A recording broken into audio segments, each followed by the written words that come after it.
आप सभी को मेरा नमस्कार। यह उपन्यास आपके नेट सेट के लिए बहुत ही उपयोगी है, तो चलिए हम इसे प्रारंभ करते हैं। निवेदन, आत्मकथा प्रकाशित हो रही है। अनेक मित्रों के आग्रह, अनुरोध और शुभेच्छा का ही ये परिणाम है। आरंभ में कथा विशाल भारत में प्रकाशित होने लगी थी। अगर उस यशस्वी पत्र के संपादक सुहृदवर श्री मोहन सिंह संगर ने बार बार बढ़ावा देकर लिखवा न ली होती तो कथा लिखी ही न जाती। विचार था किन समाप्त होने के बाद इस कथा पर एक विस्तृत आलोचना लिखी जाए। समय के अभाव से ऐसा हो नहीं सका। सहृदय पाठकों के लिए ये कार्य छोड़ दिया गया। एक विशेष अभिप्राय से रवींद्रनाथ की एक कविता का भाव इसमें एक स्थान पर जोड़ दिया गया था। वह अभिप्राय तो सिद्ध नहीं हुआ, पर जोड़ा हुआ अंश जहाँ का तहाँ रह गया। बाणभट्ट और श्री हर्षदेव के ग्रंथ कथा के प्रधान उपजीव्य रहे हैं। इन लोगों के प्रति कैसे कृतज्ञता प्रकट करूं। भाई कमल कुलश्रेष्ठ ने पुस्तक के ठीक ठीक छपने में अमूल्य सहायता पहुंचाई है। अनेक ज्ञात और अज्ञात मित्रों ने नाना भाव से बढ़ावा दिया है। सबके प्रति अपनी हार्दिक कृतज्ञता प्रकट करता हूँ। शांति निकेतन के कला भवन के भाई कृपाल सिंह जी ने पुस्तक के प्रच्छद पट का चित्र तैयार कर दिया है। ये चित्र उदयगिरी की वराह मूर्ति के एक फोटो के आधार पर बनाया गया है। भाई कृपाल सिंह उदीयमान कलाकारों में हैं। भविष्य में वे अतुल कीर्ति अर्जन करें, यह मेरी प्रार्थना है। ग्वालियर राज्य के पुरातत्व विभाग ने उदयगिरी की वराह मूर्ति का चित्र भी दिया है और उसे पुस्तक में छापने की अनुमति भी दी है। इस कृपा के लिए मैं उक्त संस्था के प्रति हार्दिक कृतज्ञता प्रकट करता हूँ।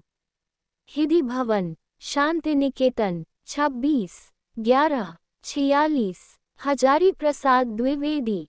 प्रथम उच्छ्वास। जयंती बाणासुर मौलि लालिता दशास्य चूड़ामणि चक्र चुंबनिर सुरासुराक्षिखांत शाइनो भवाच्छिदस्त्रयश्यपाद पांसवः।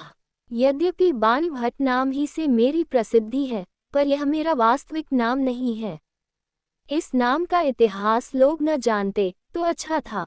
मैंने प्रयत्नपूर्वक इस इतिहास से लोगों को अनभिष्ट रखना चाहा है, पर नाना कारणों से अब मैं उस इतिहास को अधिक नहीं छिपा सकता। मेरी लज्जा का प्रधान कारण यह है कि मेरा जन्म जिस प्रख्यात वात्स्यायन वंश में हुआ है, उसके धवल कीर्ति पट पर यह कहानी एक कलंक है। मेरे पितृ पितामहों के ग्रह वेदाध्यायों से भरे रहते थे।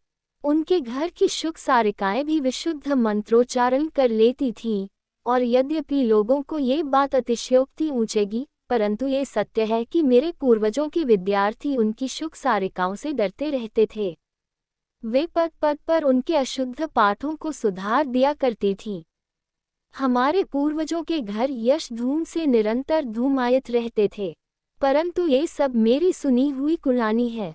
अपने पिता चित्रभानु भट्ट को तो मैंने स्वयं देखा है। यदि मैं कहूँ कि सरस्वती स्वयं आकर अपने पानी प्रलबों से मेरे पितृदेव के होम। जब मैं नगर में पहुंचा तो बड़ी धूमधाम देखी। कूर्म पृष्ठ के समान उन्नतादर राजमार्ग पर एक बड़ा भारी जुलूस चला जा रहा था। उसमें स्त्रियों की संख्या ही अधिक थी। राजवधुएं बहुमूल्य शिविकाओं पर आरूढ़ थीं। साथ साथ चलने वाली परिचारिकाओं के चरण विद्टन जनित नरीपुरों के क्वनन से दिगंत शब्दायमान हो उठा था। वेगपूर्वक भुज लताओं के उत्तोलन के कारण मणि जटित चूड़ियां चंचल हो उठी थीं। इससे बाहुलताएं भी झनकार करने लगी थीं। उनकी ऊपर उठी हथेलियों को देखने से ऐसा लगता था माना आकाशगंगा में खिली हुई करमालनियां हवा के झोंकों से विलुलित होकर नीचे उतर आए हो।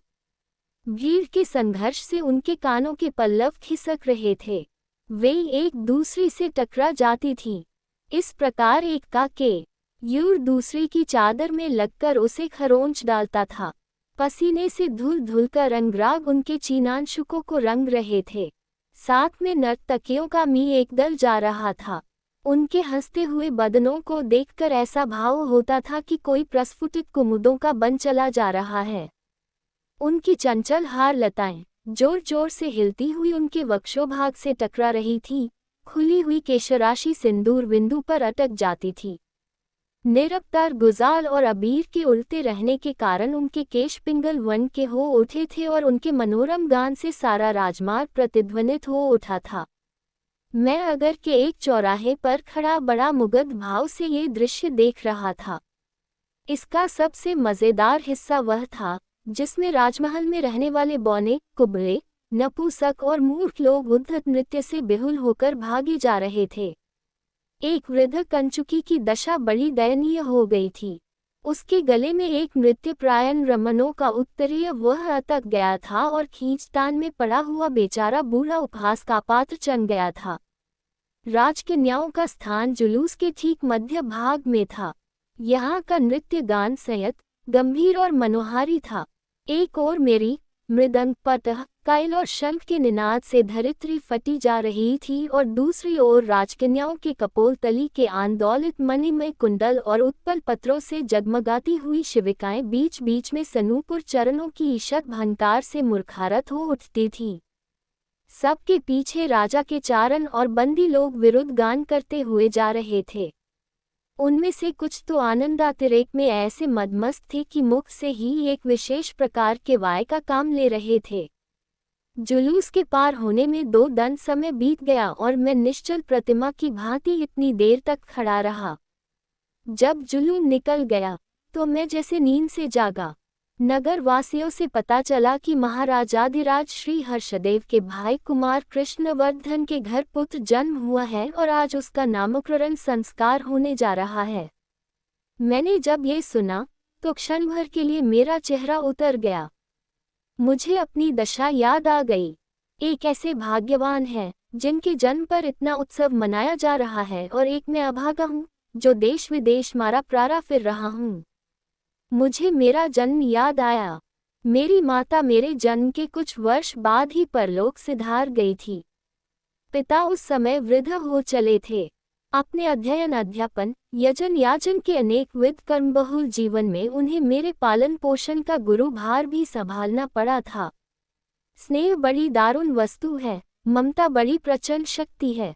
क्योंकि वृद्ध पिता के थके जीवन में भी एक और उपसर्ग श्रा जुटा और फिर भी वे अक्लांत चित्त से मुझे संभालते रहे।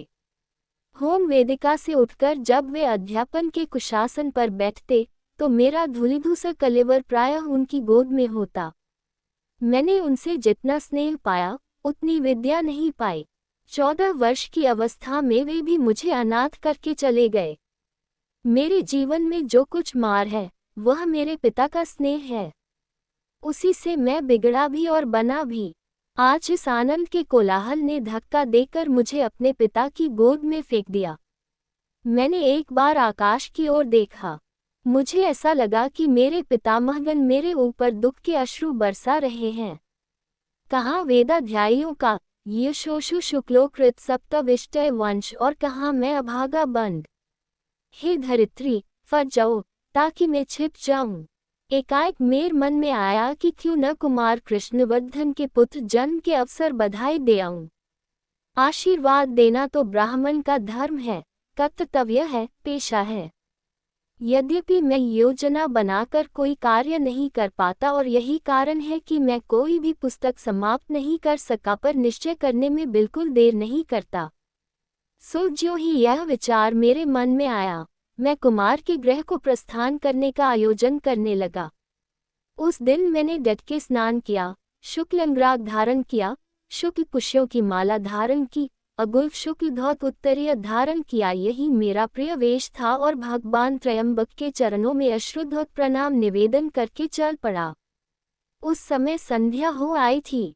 भगवान मरीचि माली की किरणें पृथ्वी तल को छोड़कर तय शिखरों पर और वहां से भी उठकर स्तंगिरी की चूड़ा पर जा बैठी थी।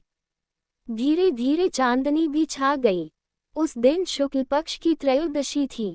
मैं अत्यंत पुचकित होकर कुमार कृष्णवर्धन के घर की ओर चला। एक बार भी मैंने यह नहीं सोचा कि इस समय वे मुझसे मिलना चाहेंगे भी या नहीं। मेरे मन में आज अजीब उमंग थी। आज ही मानो मेरा साग कलुप धुल गया था और मेरा मन तथा शरीर लघु भार हो गए थे। मैं अब निश्चय कर चुका था कि अपनी लंपटता की बदनामी को हमेशा के लिए धो दूंगा। आज मैं कुमार कृष्णवर्धन से मित्रता करूंगा और 10 दिन के भीतर ही महाराजाधिराज का भी कृपापात्र बन जाऊंगा। फिर मेरा ग्रह यज्ञ धूम की कलिमा से दिशाओं को धवल बना देगा। फिर मेरे द्वार पर वेद मंत्रों का उच्चारण करती हुई शुक सारिकाएं बटुजनों को पद पद पर टोका करेगी। मैं अब वात्सायन वंश का कलंक कदापि न हूँगा, पर मेरा भाग्य अब भी किसी ग्रदृष्टि के कंटक में उलझा हुआ था। जो होना था वह हो गया, और जो होना चाहिए था वह न हुआ। इसके बाद मुझे एक ऐसी घटना लिखनी है जिसे लिखते समय मुझे आज भी भय और आशंका में कांप उठना पड़ता है। मैं जिस बात से बचना चाहता था उसी से टकराना पड़ा। भाग्य को कौन बदल सकता है? विधि की प्रचल लेखनी से जो कुछ लिख दिया गया है उसे कौन मिटा सकता है? अदृष्ट के पारावार को उलीचने में अब तक कौन समर्थ हुआ है? धन्यवाद। आगे के उपन्यासों के लिए मेरे द्वारा बनाए गए YouTube चैनल हिंदी की दुनिया में सुन व देख सकते हैं।